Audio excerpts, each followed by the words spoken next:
తన పెనిమిటికి కిరీటము, సిగ్గు తెచ్చునది వాని ఎముకలకు కుళ్ళు. లూకా సువార్త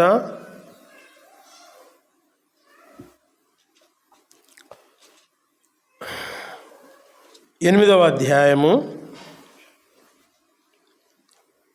లూకా సువార్త 8వ అధ్యాయము 15వ వచనము.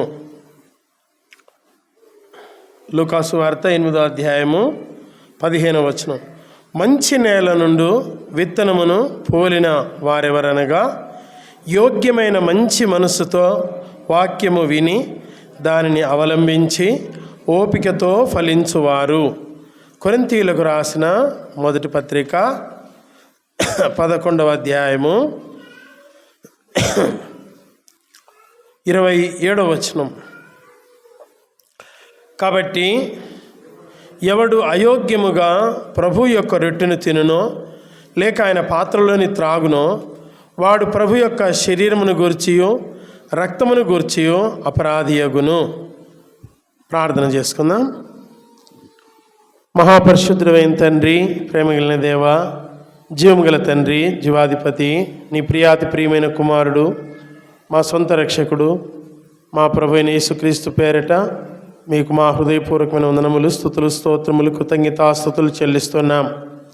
యేసుక్రీస్తు ప్రభువా, నీవు ఉన్నవాడవు, అనువాడవైనందుకు నేను స్తుతిస్తున్నాం. సజీవుల దేవా, నాయన నీవే దేవుడవు. ఒకప్పుడు నిన్ను తెలుసుకోక మూగ విగ్రహములను మా స్వయమును పూజించి సేవించుకున్నటువంటి అంధకారములో ఉన్న మమ్మును నీ కుమారుని యొక్క వాక్య ప్రత్యక్షత ద్వారా నీ వెలుగులోనికి మమ్మల్ని నడిపించి మాకు వెలుగు అనుగ్రహించి వెలుగు సంబంధులుగా చేసిన తండ్రి, మిమ్మల్ని స్తుతిస్తూ ఆరాధిస్తున్నాం. సమయంలో సామెతలు 12:4, లూకా 8:15, 1 కొరింథీ 11:27 వచనాన్ని మా గమనంలోకి తెచ్చినందుకు మీకు స్తోత్రములు. దయవుంచి మీరే మీ వాక్యంతో మాతో మాట్లాడుము. మహిమ పొందు అయోగ్య పాత్రుడిని శిలువ చాటును మరుగు చేసి మీరే మాతో మాట్లాడమని, తెరబడిన ఆకాశం అనుగ్రహించమని, మా డైలాగ్లో కూడా సహాయం చేయమని యేసు ప్రభు మా రక్షకుని పేరట స్తుతించి ప్రాంచి పెడుతున్నాం తండ్రి. ఆమేన్.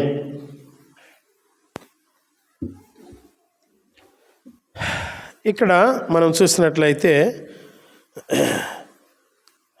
నా తలంపు ఏంటంటే యోగ్యత. యోగ్యత అన్న మాటకు ఇంకొక మాట ఏంటంటే అర్థము అర్హత. ఇంగ్లీష్లో వర్ధి లేక వర్ధినెస్. కాబట్టి యోగ్యురాలు తన పెనిమిటికి ఏంటిదాట? కిరీటము. భార్య భర్తకు ఏంటిది అని అంటే కిరీటము. సిగ్గు తెచ్చున్నది వాని ఎముకలకు కుళ్ళు.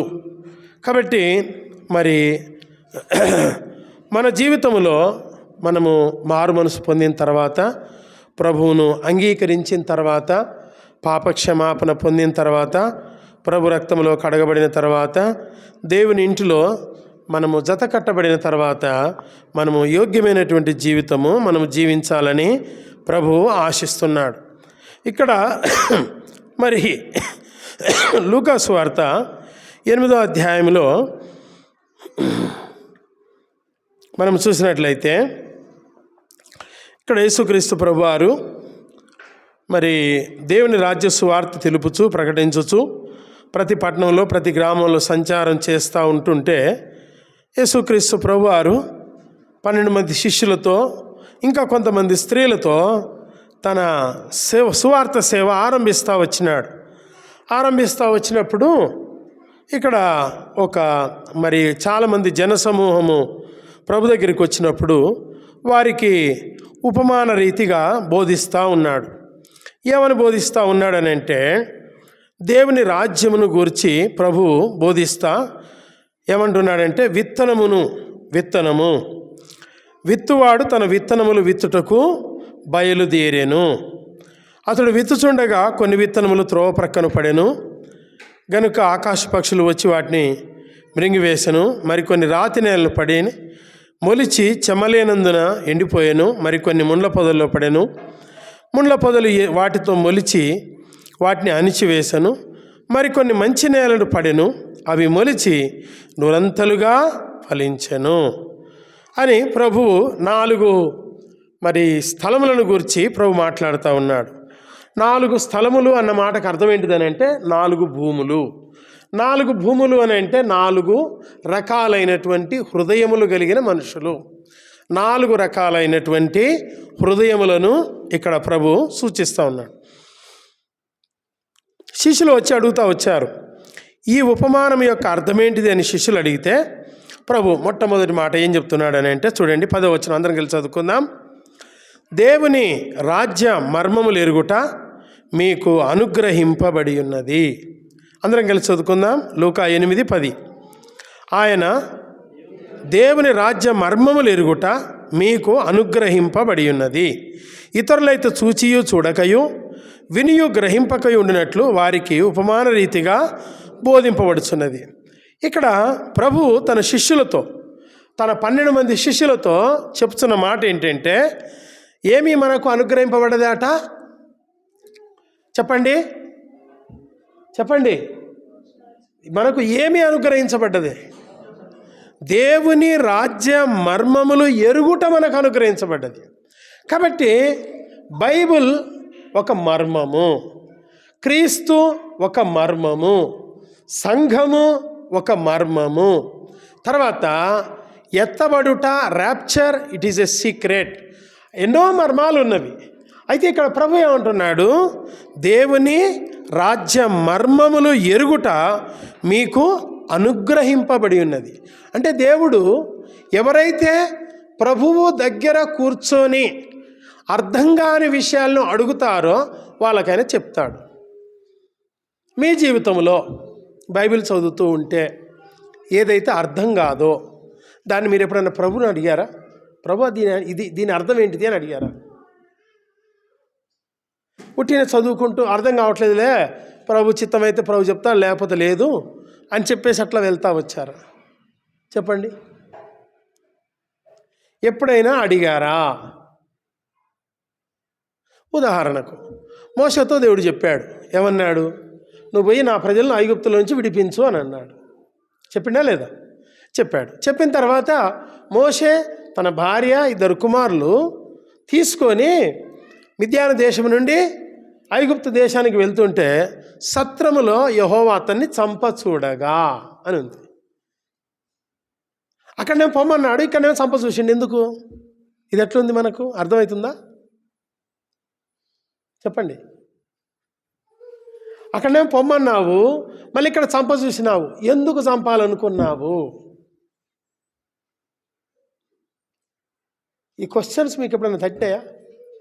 బైబిల్ అంతా మీకు అర్థమైందా? ఏం చిన్న అర్థం కాలేదు? ఓకే, మీకు అర్థం కాంది, మీరు ప్రభుని అడిగారా? యేసు ప్రభు చెప్పినాడు, మీరు సర్వలోకమునకు వెళ్ళి సర్వజనులను శిష్యులుగా చేయమన్నాడు. శిష్యులు అంటే అర్థం ఏంటిది? ప్రభు దగ్గర కూర్చొని ప్రభుని అడుగుట. శిష్యులైనా శిష్యురాన్రైనా, ప్రభు దీని అర్థం ఏంటిది? అంతే. నువ్వు అడిగితే దేవుడు నీకు తెలియపరుస్తాడు. ప్రభు నీకు తెలియపరిచింది, నువ్వు ఇతరులకు తెలియపరిచినప్పుడు నువ్వేమవుతావు? చెప్పండి. సువార్త చెప్తే సువార్థికులం. ప్రభువు నీకు అర్థం చేపించి నీకు తెలియజెప్పింది నువ్వు ఇతరులకు చెప్పినప్పుడు అప్పుడు నువ్వేమవుతావు? బోధకుడు. అంతే, అవునా కదా? సో కాబట్టి ప్రభు మారు మనసు పొందిన మనతో ఏం చెప్తున్నాడు అని అంటే, ఏ మర్మములు ఎరుగుట మీకు అనుగ్రహింపబడినది? ఈ భూలోక మర్మములు కాదు. ఏంటిది? ఈ భూలోక మర్మములు అని అంటే, బాగా ఎవడైతే అన్యాయం చేస్తాడో వాడేమవుతాడు? ధనవంతుడవుతాడు. ఎవడైతే అక్రమం చేస్తాడో వాడు ధనవంతుడవుతాడు. కామనే తర్వాత రాశి రకరకాలుగా అంబానీ, అదానీ అంటే రాజకీయ నాయకుల మాదిరిగా మనము ఈ లోక విషయంలో కాదు. ప్రభువు ఈ లోకం నుంచి మనల్ని ఏం చేస్తూ వచ్చిండు? వేరు చేస్తూ వచ్చాడు. వేరు చేసి పరలోక రాజ్య సంబంధులుగా చేస్తూ వచ్చాడు. కాబట్టి ప్రభు చెప్తున్న మాట ఏంటంటే, పరలోక రాజ్య మర్మములు ఎరుగుట మీకు అనుగ్రహించబడి ఉన్నది. ఒకటి, ప్రభువును అడిగి తెలుసుకోలేనప్పుడు దేవుడు తన దాసుల ద్వారా మనకు తెలియపరుస్తాడు. ఒకవేళ వాళ్ళకి తెలియకపోతే దేవుడు స్వయంగా నీకే తెలియపరుస్తాడు. కీర్తనల గ్రంథంలో గ్రంథకర్త అంటాడు 119వ కీర్తనలో, నా బోధకుల కంటే నాకు ఎక్కువైన జ్ఞానం గలదు, వృద్ధుల కంటే నాకు ఎక్కువైన జ్ఞానం గలదు, తర్వాత నా తోడి వారందరికంటే నాకు ఎక్కువైన జ్ఞానం గలదు. దేవుడు మనము ప్రభువుని అడిగితే, ప్రభు దగ్గరికి వస్తే, ప్రభు దగ్గరగా ఉంటే ప్రభు మనకన్నీ తెలియపరుస్తాడు. ఇక్కడ ప్రభు ప్రజలందరితో ఏం చెప్తా వచ్చాడు? విత్తువాడు విత్తుచుండగా కొన్ని విత్తనాలు తోమ పక్కన పడ్డాయి, పక్షులు వచ్చేట్టు మింగి వేసినాయి. కొన్ని విత్తనాలు రాతి నేలలు పడ్డాయి, మొలిచినాయి కానీ చెమ్మలేనందున ఎండిపోయినాయి. కొన్ని విత్తనాలు ముళ్ళ పొదల్లో పడ్డాయి, ముళ్ళ పొదలు ఎదిగి వాటిని అణిచివేసినాయి. కొన్ని విత్తనాలు మంచి నేలలు పడ్డాయి అని చెప్పేసి మరి ప్రభువు వాళ్ళకు ఉపమాన రీతిగా బోధిస్తూ వచ్చాడు. మరి శిష్యులకు ఏం చేస్తూ వచ్చాడు చెప్పండి? విషదపరిచాడు. ఏం చేశాడు? విషదపరిచాడు. సరే, ఇప్పుడు మనము పరలోక రాజ్య మర్మములు ఎరుగుట మీకు అనుగ్రహింపబడింది. చూడండి, కొరింథీయులకు రాసిన మొదటి పత్రిక 4వ అధ్యాయం 1వ వచనం. కొరింథీయులకు రాసిన మొదటి పత్రిక 4వ అధ్యాయం 1వ వచనం. చదువు తల్లి. అమ్మా మీరు చదవండి నాన్న. ఈలాగున క్రీస్తు సేవకులమనియు దేవుని మర్మముల విషయములో గృహ నిర్వాహకులమనియు ప్రతి మనుష్యుడు, అంటే ఎవరెవరిని భావించాలి? విశ్వాసులైన వారు, దేవుని దాసులైనటువంటి వారిని ఎవరిని భావించాలి చెప్పండి? విశ్వాసులైన వారు దేవుని సేవకులైన వారిని గురించి ఏమని భావించాలి చెప్పండి? దేవుని సేవకులు దేవుని మర్మముల విషయంలో వాళ్ళు ఎవరాట? గృహ నిర్వాహకులు. అంటే దేవుడు తన మర్మమును దేవుడు తన దాసులకు ఏం చేస్తాడు? బయలుపరుస్తాడు. ఫరో కల వచ్చింది, ఎవరు బయలుపరిచారు? యోసేపు బయలుపరిచాడు. యోసేపు గురించి దేవుని గురించి యోసేపు ఏమంటాడు? దానియేలు ఏమంటాడు? మర్మములు బయలుపరచగల దేవుడు ఒకడు పరలోకమందు ఉన్నాడు. అంటే ఎవరైతే ఆయనకు సమీపంగా ఉంటారో, ఎవరైతే పరిశుద్ధంగా ఉంటారో, ఎవరైతే ప్రభువును ధ్యానిస్తూ ఉంటారో, అర్థం కాని విషయాలను ప్రభువా ఇది ఏంటిది అని ప్రభువును అడిగేవారు ఎవరైతే ఉంటారో వారికి ఆయన ఏం చేస్తాడు? బయలుపరుస్తాడు.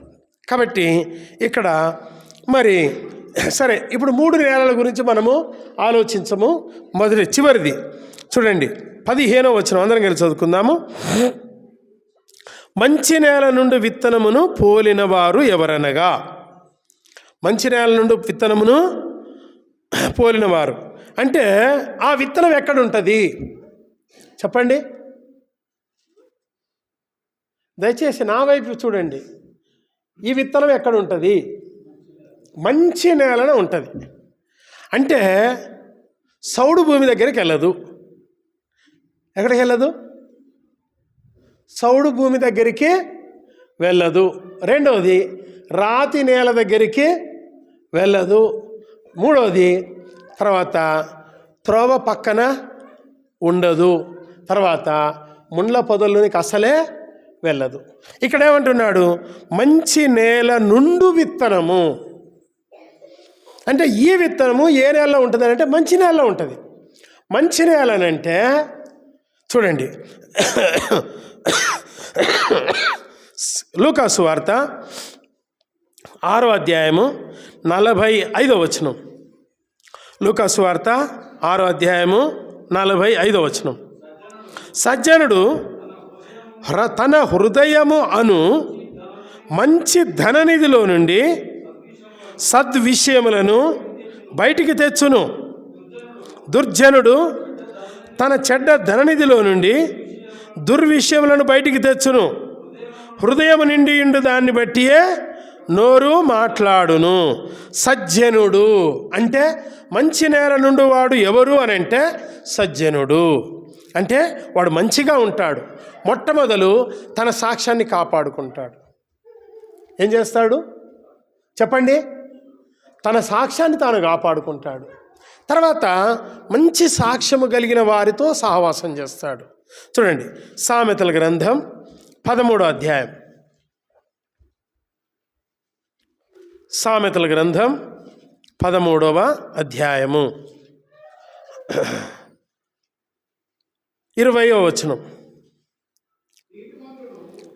సామెతలు 13:20వ వచనం. జ్ఞానుల సహవాసము చేయువాడు జ్ఞానము గలవాడగును, మూర్ఖుల సహవాసము చేయువాడు చెడిపోవును.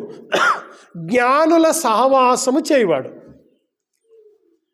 వాడేమవుతాడు? జ్ఞానము గలవాడవుతాడు. అంటే మంచి నేల నుండి వాడు ఏం చేస్తాడంటే జ్ఞానులతో సహవాసం చేస్తాడు. మూర్ఖులతో అస్సలు సహవాసం చేయడు. ఇతడు మూర్ఖుడు అని తెలుసుకున్నప్పుడు వానికి దూరంగా ఉంటాడు. ఇటు దుర్మార్గుడు అని తెలుసుకున్నప్పుడు వానికి దూరంగా ఉంటాడు. కాబట్టి మంచి నేల నుండి విత్తనము ఏంటిది అని అంటే జ్ఞానుల సహవాసం చేయవు. మరి జ్ఞానులు అంటే ఎవరు? యేసుక్రీస్తు ప్రభువారు జన్మించినప్పుడు యేసుప్రభు దగ్గరికి ఎవరు వచ్చారు? జ్ఞానులు వచ్చారు. చూడండి, ఒక పైన అట్లా చూసుకుంటూ పోదాము. జ్ఞానులు ఎవరు? చూడండి, 2వ అధ్యాయం 2వ వచనం. యూదుల రాజుగా పుట్టినవాడెక్కడ ఉన్నాడు? చాలు. జ్ఞానులు ఎవరు చెప్పండి? యూదుల రాజుగా పుట్టినవాడు ఎక్కడ అంటే విచారించేవారు. ఎవరు? ఎంక్వైరీ. ఇర్మియా 6:16లో ఏమంటాడు? మార్గములలో నిలిచి చూడుడి, పురాతన మార్గముల గురించి విచారించి తెలుసుకొనుడి, మేలు కలుగు మార్గమేదో అని అడిగి అందులో నడుచుకొనుడి, అప్పుడు మీకు నెమ్మది కలుగును. అయితే వారంటారు మేము ఆ మార్గంలో నడుచుకోం. కాబట్టి జ్ఞానులు ఎవరు అని అంటే యేసుక్రీస్తు ప్రభు ఎక్కడ ఉంటాడు? యేసు ప్రభు ఉండే రెండు స్థలాలు. ఒకటి మహోన్నతమైన స్థలము, రెండవది విరిగి నలిగిన హృదయం కలిగినటువంటి వారి మధ్య. కాబట్టి ఎవరితో సాహసం చేయాలని అంటే జ్ఞానులు అని అంటే విరిగి నలిగిన హృదయం కలిగిన వారి మధ్య. ప్రభు సన్నిధి ఎక్కడ ఉన్నది? ఎక్కడికి వెళ్తే ప్రభు మాటలు నేను కనుగొనగలను? ఎక్కడికి వెళితే ప్రభు సన్నిధి నేను అనుభవించగలను?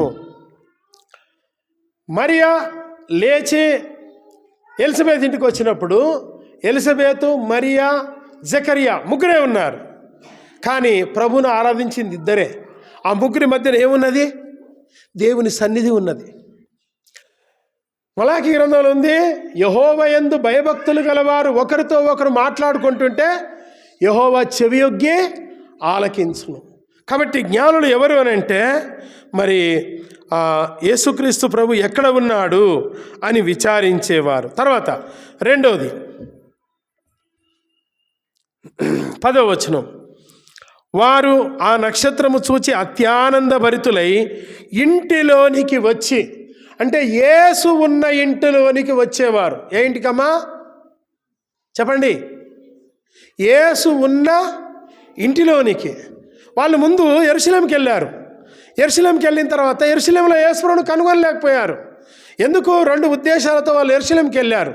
ఎందుకు అని అంటే ఆయన యూదుల రాజు కాబట్టి, రాజు గృహంలో జన్మించి ఉంటాడు. ఆయన దేవుని కుమారుడు కాబట్టి దేవుని మందిరంలో ఉంటాడు.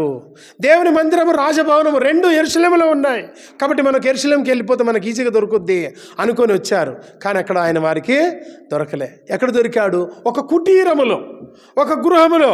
కాబట్టి వారు నక్షత్రము చూసి అత్యానంద భరితులై ఇంటిలోనికి వచ్చి, యేసు ఉన్న ఇంటిలోనికి వచ్చేవారు.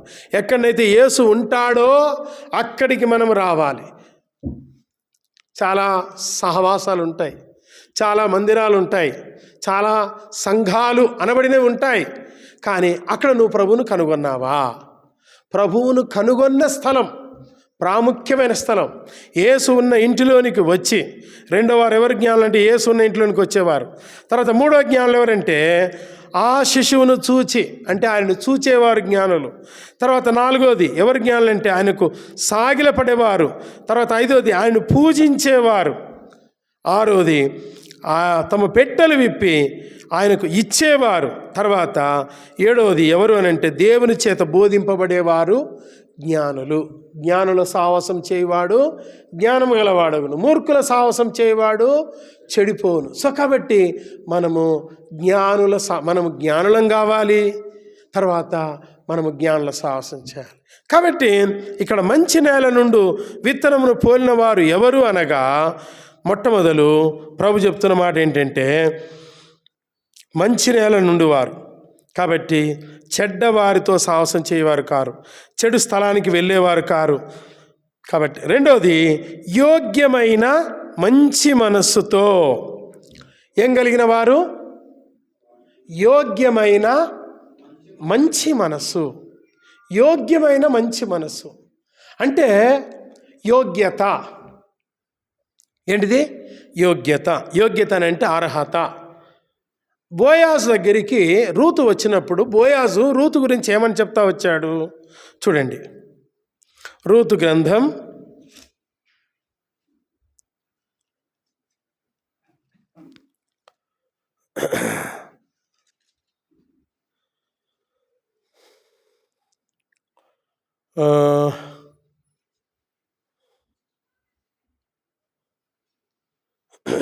11వ వచనం, 3వ అధ్యాయం 11వ వచనం. కాబట్టి నా కుమారి భయపడకుము, నువ్వు చెప్పినదంతా నీకు చేసేదను, నువ్వు యోగ్యురాలవని నా జనులందరూ ఎరుగుదురు. మనము యోగ్యులమైతే అందరూ తెలుసుకుంటారు. మనం ఎట్లుండాలి? యోగ్యులముగా ఉండాలి. యోగ్యత అన్న మాటకి ఇంకొక అర్థం ఏంటిదంటే శక్తి కలిగిన వారు. చూడండి, ప్రకటన గ్రంథం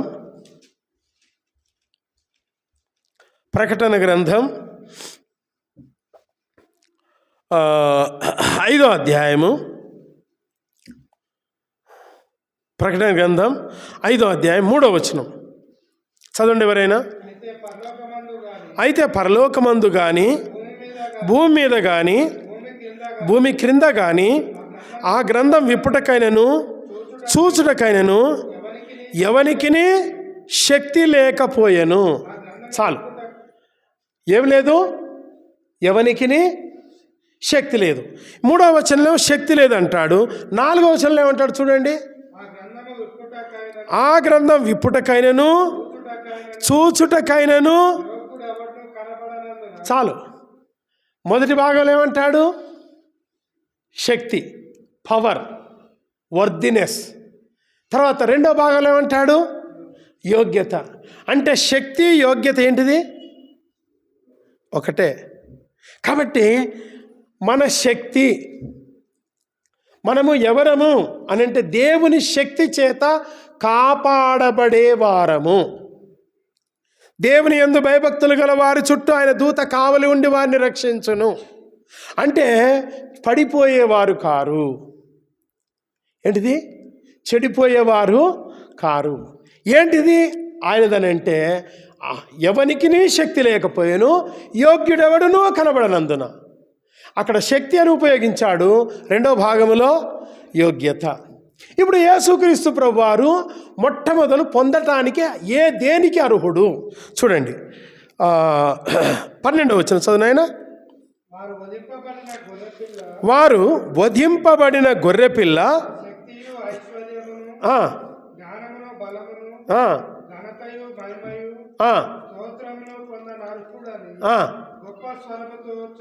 యేసుక్రీస్తు ప్రభువారు మొట్టమొదలు యేసు ప్రభుకి ఏం కావాలి చెప్పండి? శక్తి. శక్తి అంటే your worthiness. Without your worthiness he never takes one single NP from you. నీ యోగ్యత లేకుండా నీ నుండి ఒక్క నయా పైస కూడా ఆయనకు అవసరం లేదు. ప్రభుకు మొట్టమొదలు ఏం కావాలి? నీ యోగ్యత కావాలి, నీ అర్హత కావాలి, నీ శక్తి కావాలి. వధింపబడిన గొర్రెపిల్ల ఏమేమి ఆయన పొందటానికి అర్హుడు. మనం ఏమేమి పొందడానికి అర్హులం? మనం ఏమేమి పొందడానికి అర్హులం? ఈ పొట్టకి ఏమేం కావాలనో అవన్నీ పొందడానికి అర్హులం. ఈ స్తనువుకి ఏం కావాలనో అవన్నీ పొందడానికి అర్హులం. అవునా కాదా? యేసు ప్రభు ఏం పొందడానికి అర్హుడు అమ్మా? యేసు ప్రభు ఏం పొందడానికి అర్హుడు? మొట్టమొదలు శక్తి. శక్తి అంటే అర్థం ఏంటిదంటే నీ యోగ్యత, అంటే నీ పవిత్రత, నీ యొక్క భక్తి, నీ యొక్క యోగ్యత. ఆయన ఫస్ట్ మొట్టమొదలు ఆయన నీ నుండి నా నుండి కోరేది ఏంటంటే మన యోగ్యత. దేవునికి కయ్యను హేబేలు ఇద్దరు అర్పణలు అర్పించారు. అర్పణలు అర్పిస్తే దేవుడు మొట్టమొదలు హేబేలును అతని అర్పణను లక్ష్యపెట్టాను. కయ్యనును అతని అర్పణను దేవుడు లక్ష్యపెట్టలే. మొట్టమొదలు హేబేలును లక్ష్యపెట్టాడు. రెండోది హేబేలు అర్పణను. మొట్టమొదలు ప్రభువుకు మనం కావాలి, తర్వాత రెండోది మన అర్పణ. ఇప్పుడు యేసు ప్రభువు మన నుండి ఏం కోరుతున్నాడు అని అంటే మొట్టమొదలు శక్తి అంటే యోగ్యత. రెండోది ఏంటిది? ఐశ్వర్యం. ఐశ్వర్యం అంటే మన డబ్బు. తర్వాత మూడోది జ్ఞానం అంటే మన తెలివి, మన తేటలు, మన తెలివితేటలు యేసు ప్రభు కొరకు ఉపయోగించబడాలి. తర్వాత నాలుగోది బలం. బలం అని అంటే మన శరీరం నుండి ఉత్పన్నమయ్యేటటువంటి బలము. తర్వాత ఘనత. ఘనత అని అంటే 24 పెద్దలు దేవుడు వారికి బంగారు కిరీటములు ఇస్తూ వచ్చాడు. అది వారికి ఇచ్చినటువంటి ఘనత. వాళ్ళు ఏం చేస్తూ వచ్చారు? అయ్యా నీవే మహిమ ఘనత ప్రభావాలు పొందుటకు అర్హుడమని వాళ్ళ తల మీద ఉన్న కిరీటాలు తీసి ఆయన పాదాల దగ్గర పెట్టారు. భక్సింగ్ గారు మొట్టమొదలు నాకు ఏది వద్దు, నేను ప్రభునే సేవిస్తాను, నాకు ప్రభు కావాలన్నప్పుడు వాళ్ళ డాడీ తన తల మీద ఉన్నటువంటి పాగా తీసి భక్సింగ్ గారి పాదముల దగ్గర పెడతా వచ్చాడు. అంటే ఘనత, నీ యొక్క కిరీటం, నీ యొక్క ఔన్నత్యం ప్రభు దగ్గర ఏం పెట్టాలి? మన యొక్క ఘనత. తర్వాత మహిమ. మహిమనంటే మనకున్నది మహిమ. తర్వాత మనం ఏం చేసినాం? మొట్టమొదల స్తోత్రం చెల్లించినాం. ఏంటిది? చివరికి ఇచ్చేది చెప్పండి. మొట్టమొదలు ఆరాధన చేసినాం కదా, అది యేసుప్రభుకి ఎప్పుడు ఇవ్వాలి? లాస్ట్కు. కానీ మొట్టమొదలు ఇస్తా వచ్చింది. కాబట్టి మొట్టమొదలు ప్రభు మన నుండి కోరేది ఏంటిదంటే యోగ్యత, శక్తి, ఐశ్వర్యము, జ్ఞానము, బలము, ఘనత, మహిమ, స్తోత్రం ఇవన్నీ పొందుటకు ఆయన అర్హుడు. కాబట్టి యోగ్యమైన మంచి మనస్సు అంటే మన మనస్సు మంచిగా ఉంటే మనం యోగ్యంగా ఉంటాం. మన మనసు చెడిపోయిందనుకో, భ్రష్ట మనసు అయిందనుకో, చెడిపోయిన మనసు అయిందనుకో, మనం మంచి నేల అస్సలు ఉండము. యోగ్యమైన మంచి మనస్సుతో ఇప్పుడు కొంతమంది యోగ్యతలను గురించి చూస్తాం. యేసుక్రీస్తు ప్రభు యోగ్యత మొట్టమొదలు ఏంటిది? ఆయన యోగ్యత అని అంటే చూడండి, ఇదే ప్రకటన 5వ అధ్యాయము, అందరం కలిసి చదువుకుందాం. 9-10 వచనాలు. ప్రకటన 5వ అధ్యాయము 9-10 వచనాలు. ఆ పెద్దలు, నీవు ఆ గ్రంథమును తీసుకొని దాని ముద్రలను విప్పుటకు యోగ్యుడవు, నువ్వు వధింపబడిన వాడవై నీ రక్తమిచ్చి ప్రతి వంశములోనూ ఆయా భాషలు మాట్లాడువారిలోనూ ప్రతి ప్రజలోనూ ప్రతి జనములోనూ దేవుని కొరకు మనుషులను కొని మా దేవునికి వారిని ఒక రాజ్యముగాను యాజకులుగాను చేస్తివి గనుక వారు భూలోకమందు ఏలుదురని క్రొత్త పాట పాడుదురు. యేసు ప్రభు యొక్క యోగ్యత ఏంటిది? యేసు ప్రభు యొక్క యోగ్యత ఏంటిది అని అంటే ఆయన మొట్టమొదలు వధించబడ్డాడు. కాబట్టి నీవు నేను మొట్టమొదలు మన యోగ్యత ఏంటిదంటే మనం వధించబడాలి. ఏం పడాలి చెప్పండి? మనం ఎట్లా వధించబడతాం అంకుల్ అంటవా? చదువు కీర్తనలు 44:22. కీర్తనలు 44:22.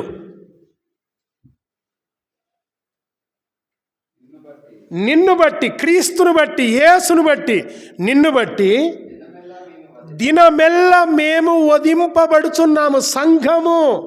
సంఘమా, మన యొక్క యోగ్యత ఏంటిదనంటే వధించబడుట. నిన్ను బట్టి దినమెల్ల అంటే లేచినప్పటి నుంచి పండుకునేంత వరకు నువ్వేం కావాలి?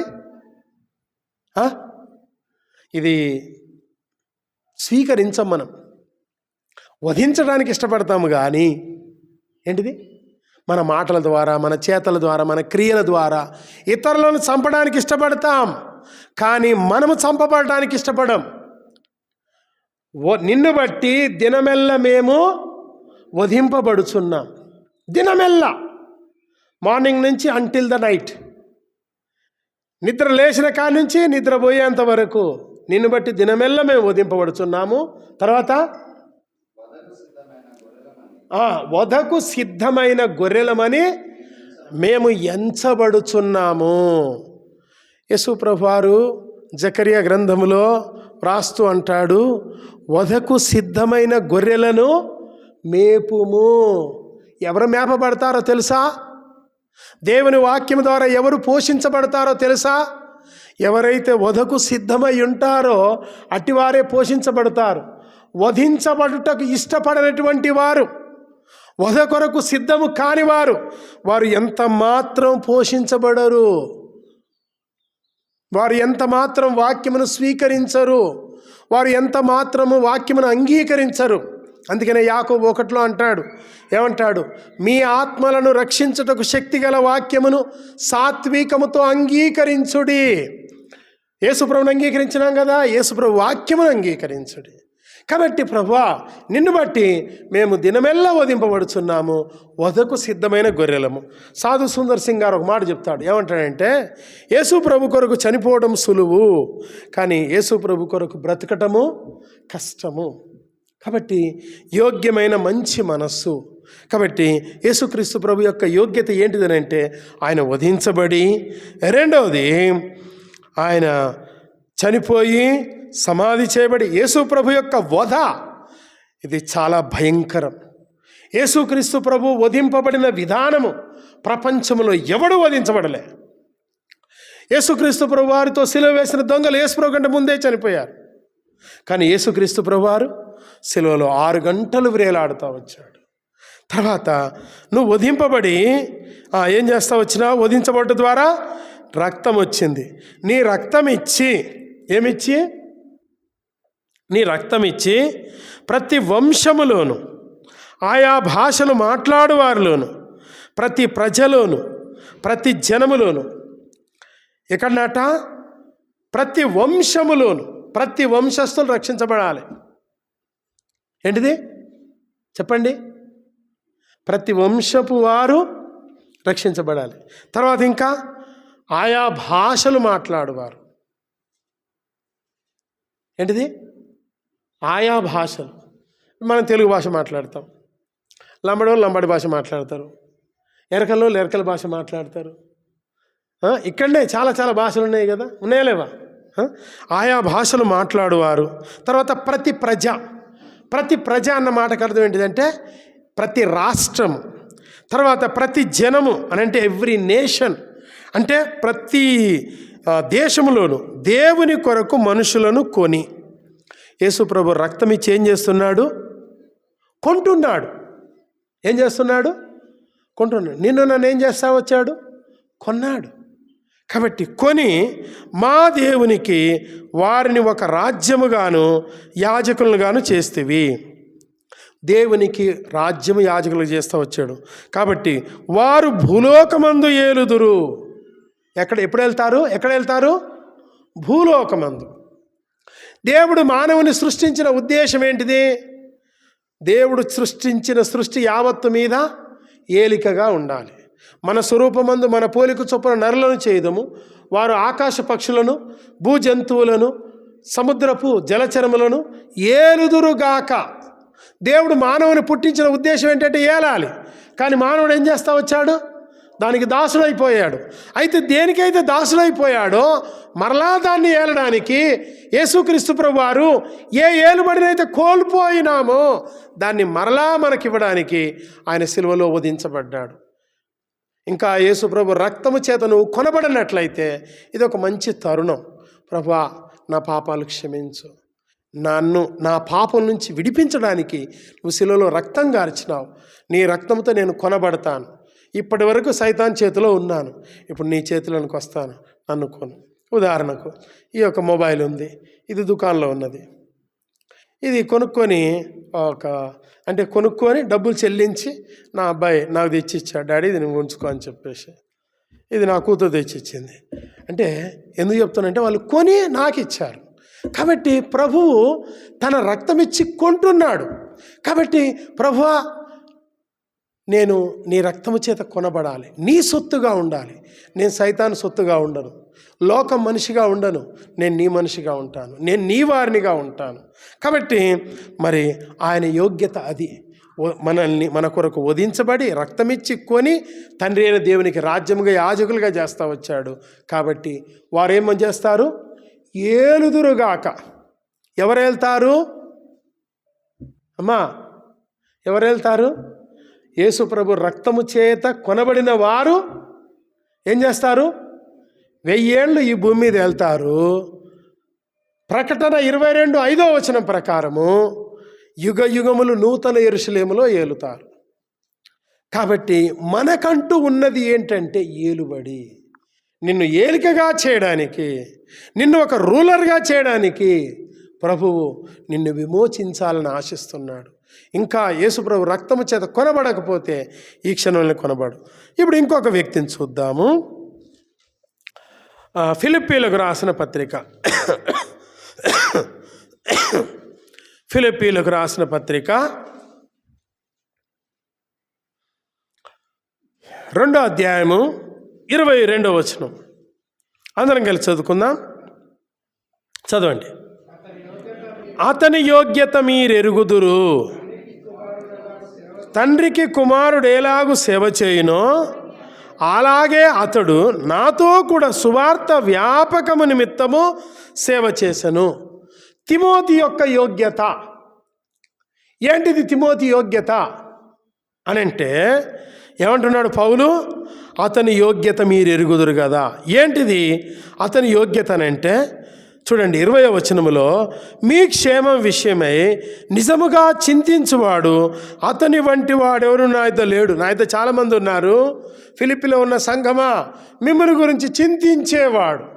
అంటే తిమోతి ఫిలిప్పీలో ఉన్న సంఘముని గురించి చింత కలిగి ఉన్నాడు. ప్రతి ఒక్క విశ్వాసి పట్ల భారం కలిగి ఉన్నాడు. ప్రతి ఒక్క విశ్వాసికి దేవుడు తనకు తెలియపరిచిన సంగతులు ఫిలిప్పీలో ఉన్న విశ్వాసులకు తెలియపరచాలి, సంఘాన్ని పురికొల్పాలి, సంఘాన్ని ప్రభు రాకడ కొరకు సిద్ధపరచాలి, సంఘమునకు మేలు చేయాలి, సంఘమును క్రీస్తు రాకడ కొరకు సిద్ధపరచాలన్నటువంటి భారము తిమోతి కలిగి ఉన్నాడు. మీ క్షేమం విషయమై నిజముగా చింతించేవాడు అతని వంటి వాడు నా యొద్ద లేడు. అందరూ తమ సొంత కార్యములనే చూసుకొనుచున్నారు కానీ యేసుక్రీస్తు కార్యములను చూడరు. మనమందరము ఏ కార్యములు చూస్తున్నాం? మన కార్యములనే చూసుకొంచున్నాం. ఉదయం నుంచి సాయంకాలం వరకు మన కార్యములే, మన పనులే, మనము, మన పిల్లలు, మన కుటుంబం, అంతే. ఇది ప్రయారిటీ, మొదటి స్థానం.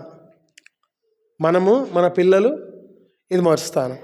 మనం, మన కుటుంబం, తర్వాత ఏంటిది? నశించిపోయే ఆత్మలు. అందుకనే పౌలు అంటున్నాడు, అతని యోగ్యత మీరు ఎరుగుదురు. ఫిలిప్పీ యొక్క సంఘం అంతా ఎరుగును. తిమోతిని గురించి, రూతును గురించి బెత్లెహేములో ఉన్న ప్రజలందరూ ఎరుగుదురు. నువ్వు యోగ్యురాలవని నా జనులందరూ ఎరుగుదురు. కాబట్టి మనము యోగ్యులము. తర్వాత ఏమంటున్నాడు? అతని యోగ్యత మీరు ఎరుగుదురు. ఏంటిది? తండ్రికి కుమారుడు ఎలాగు సేవ చేయునో. కుమారుడు ఏం చేయాలన్నట?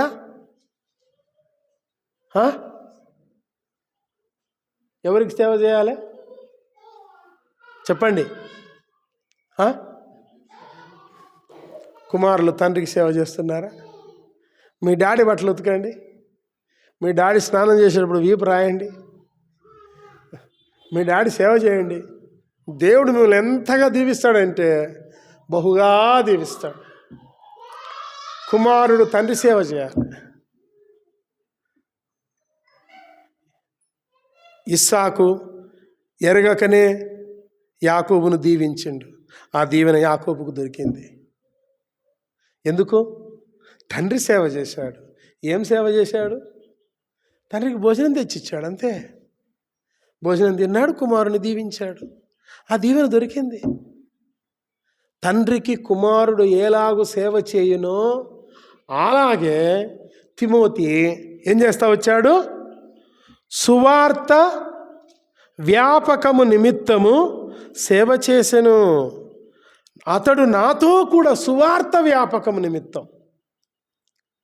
కాబట్టి తిమోతి యోగ్యత అది, రూతు యోగ్యత అది, యేసు ప్రభు యోగ్యత అది. మన యోగ్యత ఏమున్నది? What is our worthiness? బల దగ్గరికి వచ్చినాం, ఎట్లా మనం బలలో పాలు పొందుతాం? చాలా విషయాలు ఉన్నవి, నేను అన్ని చెప్పను.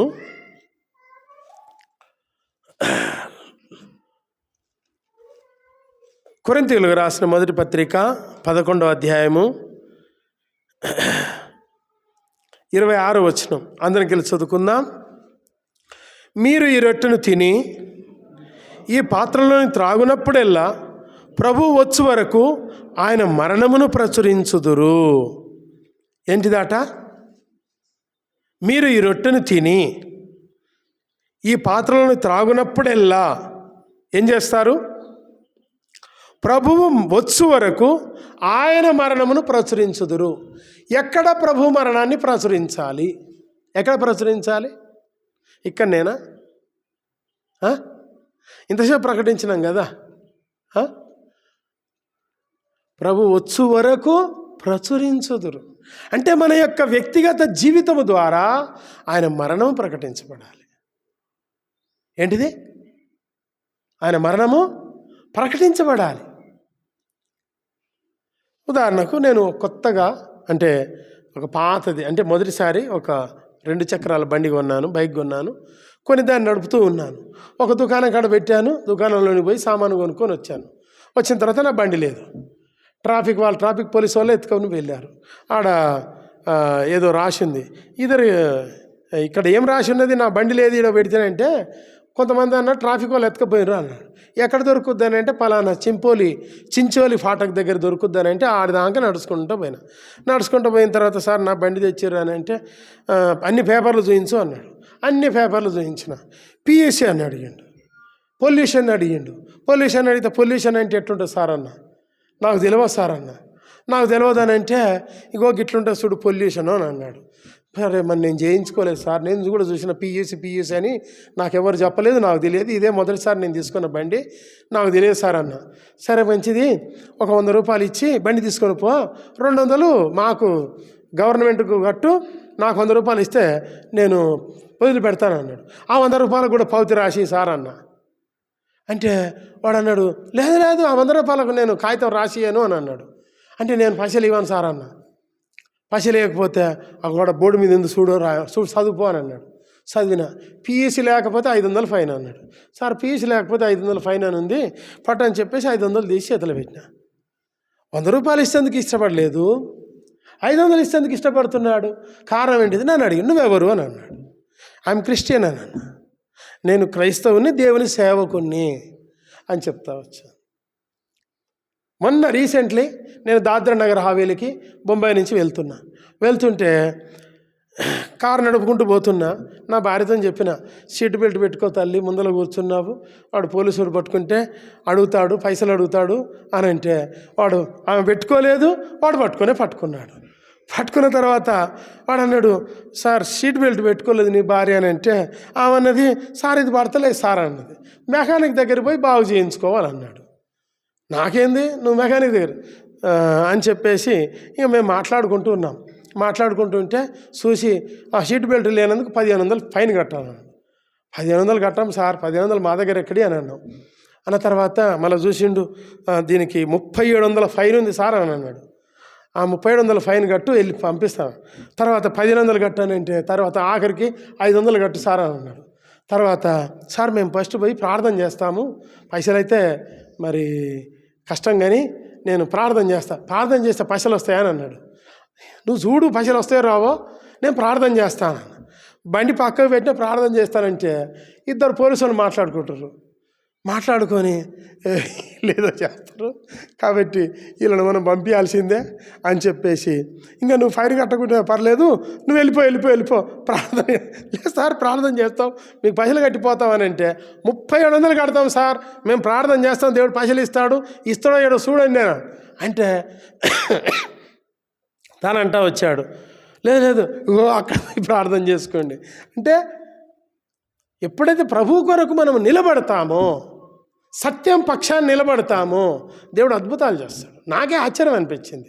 ఆ నుంచి మేము పోయే స్థలం దాకా నవ్వుకుంటూనే పోయినాం. నిజంగా దేవుడు అన్నాడు, నోటి నిండా నవ్వు కలగజేయను. అబ్బా ఏం అద్భుతం అబ్బా, పోలీసు వాళ్ళకు పైసలు అంటే వాడు అన్నాడు, వద్దు సార్ ఏమొద్దు కానీ ఆ ఫైన్ తర్వాత కట్టు కానీ 100 రూపాయలు అన్నాడు. నేను 100 రూపాయలు కాదు సార్, 200 ఇస్తా, నాకు పౌతి అని అన్నా. సీట్ బెల్ట్ లేనందుకు 200 ఇస్తా, నాకు పౌతి 200 అయితే ఇప్పుడే ఇస్తా అని అన్నా. అంటే పౌతి ఇవ్వని అన్నాడు. పౌతి ఇవ్వకపోతే నేను లంచం ఇయ్యాను సార్, నేను క్రైస్తవుణ్ణి, నేను లంచం తీసుకోవద్దని చెప్తా, నేను లంచం ఇస్తే ఇంకా నా బోధకి ఏం అర్థం ఉంది, నేను ఇవ్వను సార్ అని అన్నా. పంపించేసి. కాబట్టి మన యొక్క జీవితము ద్వారా క్రీస్తు మరణం ప్రకటించాలి, మన నోటి ద్వారా ఆయన మరణం ప్రకటించాలి. 2 విధాలుగా మనం ప్రకటించినప్పుడు క్రీస్తు యొక్క మరణము ఏమవుతా వచ్చింది? జీవము అవుతా వచ్చింది. క్రీస్తు మరణాన్ని మనం ప్రకటించినప్పుడు ఆయన జీవమును ప్రకటించేవారు. కాబట్టి ఎవడు అయోగ్యముగా ప్రభు యొక్క రొట్టెను తినునో లేక ఆయన పాత్రలను త్రాగునో వాడు ప్రభు యొక్క శరీరమును గూర్చి రక్తమును గూర్చి అపరాధిగను. కాబట్టి మన జీవితాన్ని మనం సరి చేసుకొని యోగ్యంగా పాలు పొందాలి. 2 కొరింథీ 11వ అధ్యాయం. 2 కొరింథీ 11వ అధ్యాయము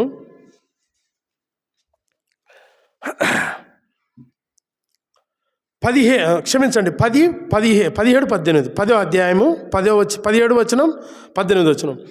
అందరం కలిసి, అతిశయించువాడు ప్రభువునందే అతిశయింపవలెను, ప్రభువు మెచ్చుకొనువాడే యోగ్యుడు కానీ తన్ను తానే మెచ్చుకొనువాడు యోగ్యుడు కాడు. మనల్ని ఎవరు మెచ్చుకోవాలన్నట చెప్పండి? ప్రభువు మెచ్చుకోవాలి. ప్రభువు మెచ్చుకొనువాడే యోగ్యుడు. ప్రభువు నిన్ను నన్ను మెచ్చుకోవాలి. ఈ లోకంలో మన యొక్క విశ్వాస జీవితాన్ని బట్టి, మన యొక్క యథార్థమైన జీవితాన్ని బట్టి ప్రభువు మనలను మెచ్చుకున్నప్పుడు, ఇక్కడ మెచ్చుకుంటే యేసుప్రభు రేపు వచ్చే రోజు ఖచ్చితంగా మనల్ని మెచ్చుకుంటాడు. యేసుప్రభు వచ్చేటప్పుడు ఏం తీసుకొస్తున్నాడు? 3 వస్తువులు తీసుకొస్తున్నాడు. 1 మెప్పు, 2 ఘనత, 3 మహిమ. ఈ మాట చదివి ప్రార్థన చేసుకుందాం. పేతురు రాసిన మొదటి పత్రిక 1వ అధ్యాయము 7వ వచనము చివరి భాగం. యేసుక్రీస్తు ప్రత్యక్షమైనప్పుడు మీకు మెప్పును మహిమయు ఘనతయు కలుగుటకు కారణమగును. ప్రభువు మనకు ఇచ్చిన విశ్వాసము మన వ్యక్తిగత కుటుంబ సంఘ జీవితంలో ఏదైతే శ్రమలు శోధనలు వస్తాయో, శోధనల చేత పరీక్షకు నిలిచినప్పుడు మన విశ్వాసము శోధనలో నిలవాలి, మన విశ్వాసం పరీక్షల్లో నిలవాలి, మన విశ్వాసము శ్రమల్లో నిలవాలి. ప్రభు కొరకు నువ్వు నిలబడాలి. యేసు ప్రభు ఎప్పుడైతే మన విశ్వాసము నిలబడుతుందో, యేసు ప్రభు ప్రత్యక్షమైనప్పుడు ఆయన మనకు 3 వస్తువులను తీసుకొస్తాడు. మెప్పు అని అంటే మెచ్చుకుంటాడు. హిందీలో ప్రశంస అని ఉంది, ఇంగ్లీష్లో ప్రైజ్. అంటే ప్రభువు మెచ్చుకుంటాడు. ఏమని మెచ్చుకుంటాడు? సామెతల గ్రంథంలో ఉంది, చాలామంది కుమార్తెలు పతివ్రత ధర్మమును అనుసరించి ఉన్నారు, ఒక్క భర్తకే కట్టుబడి ఉన్నారు, కానీ నువ్వు వారందరిని మించిన దానమని ఆమె పెనిమిటి ఆమెను పొగడతా. ప్రభు వచ్చేటప్పుడు మెచ్చుకుంటాడు. ఎన్ని మెచ్చుకుంటాడు, ఏమేమి మెచ్చుకుంటాడు. ఆయన మెప్పు మనకు కావాలి, మనుషుల మెప్పు కాదు. తర్వాత మహిమ, ఘనత అంటే అధికారము, కిరీటము, రాజ్యము. యేసు ప్రభు ఒక్కొక్క దాసునికి ఒక్కొక్క మీనా ఇస్తూ వచ్చాడు. ఆ ఇచ్చిన మీనాతోటి ఒకడు 10 సంపాదించాడు, ఒకడు 5 సంపాదించాడు, ఒకడు ఏం సంపాదించలే. 5 సంపాదించడానికి 5 పట్టణాల మీద అధికారం ఇచ్చాడు, 10 సంపాదించడానికి 10 పట్టణాల మీద అధికారం ఇచ్చాడు. అంటే మన ప్రయాసము, మన శ్రమ, మన యొక్క సేవ, దానిపైన 1000 ఏళ్ల పరిపాలన మనకిచ్చే అధికారము ఆధారపడి ఉంటుంది. ఇప్పుడున్నటువంటి అధికారము అది తాత్కాలికమైనది. ఇప్పుడు మనకు సంఘములో ఏ అధికారం ఇచ్చినా దాన్ని మనం నమ్మకంగా నిర్వర్తిస్తే దేవుడు ఖచ్చితంగా మనకు ప్రతిఫలం ఇస్తాడు. అయితే ప్రభువు మనకిచ్చినటువంటి దానితో మనం పని చేయాలి, ప్రయాసపడాలి, ప్రభు కొరకు సాక్షులముగా జీవించాలి, లోకములో మనము యోగ్యులముగా జీవించాలి. అప్పుడు మాత్రమే మరి మన ద్వారా క్రీస్తు మరణం అనేది ప్రకటించబడుతుంది. ఆయన మరణము లోకానికి జీవం, మనం మరణాన్ని ప్రకటిస్తే జీవాన్ని ప్రకటించే వారంగా ఉంటాం. ప్రభు మాటలు దీవించుగాక. సరే, మోకరించండి. మంచి నేలను విత్తబడిన విత్తనం, యోగ్యమైన మనసు, ఓపిక కలిగి ఫలించాలి. చివరకు ఓపిక అవసరం. మోకరించండి, ప్రార్థన చేద్దాం. పరీక్షించుకొని యోగ్యమైన ప్రవర్తన కలిగి బలలో పాల్పొందాలి. వాక్యపు వెలుగు మనకు ఇవ్వబడింది. ఆ వెలుగులో పరీక్షించుకుందాం. బల దగ్గరకు వస్తాం.